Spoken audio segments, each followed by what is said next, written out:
حضرت ابو سلمہ رحمۃ اللہ علیہ سے روایت ہے، انہوں نے کہا،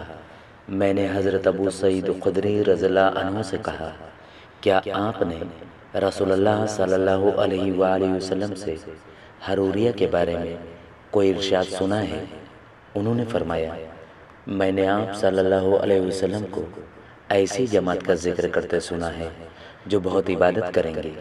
حتیٰ کہ تم ان کی نمازوں کے مقابلے میں اپنی نمازوں کو اور ان کے روزوں کے مقابلے میں اپنے روزوں کو معمولی سمجھو گے،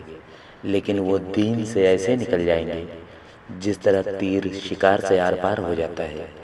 تیر انداز تیر کو پکڑ کر اس کا پھل دیکھتا ہے، اسے شکار ہونے والے جانور کا کچھ بھی پھل سے لگا ہوا نظر نہیں آتا۔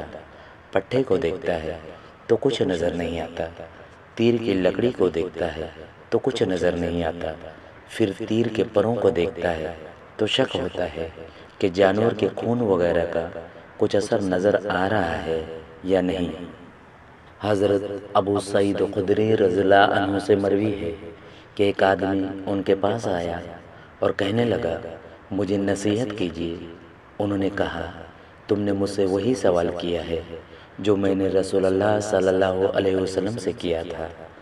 آپ صلی اللہ علیہ وسلم نے فرمایا، میں تمہیں اللہ کے تقوی کی نصیحت کرتا ہوں، کیونکہ یہ ہر معاملے کی ابتدا ہے، اور تم پر جہاد کرنا فرض ہے، کیونکہ یہ اسلام کی رہبانیت ہے، اور اللہ کے ذکر اور قرآن کی تلاوت کو لازم کر لو، کیونکہ یہ آسمان میں تمہارے لیے باعث رحمت اور زمین میں تمہارے لیے ذکر خیر کا باعث ہے۔ حضرت نعمان بن بشیر رضی اللہ عنہ سے مروی ہے، کہتے ہیں کہ رسول اللہ صلی اللہ علیہ وسلم نے فرمایا، اللہ کے جلال میں سے جو تم ذکر کرتے ہو، تسبیح، تحمید اور تہلیل بھی ہے،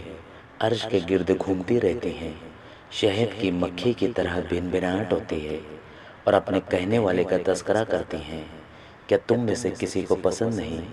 کہ جس کا ہمیشہ کا تذکرہ کیا جائے؟ حضرت ابو موسیٰ رضی اللہ عنہ بیان کرتے ہیں،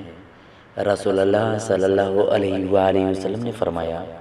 وہ شخص جو اپنے رب کا ذکر کرتا ہے وہ زندہ کی طرح ہے، اور وہ شخص جو ذکر نہیں کرتا مردہ کی طرح ہے۔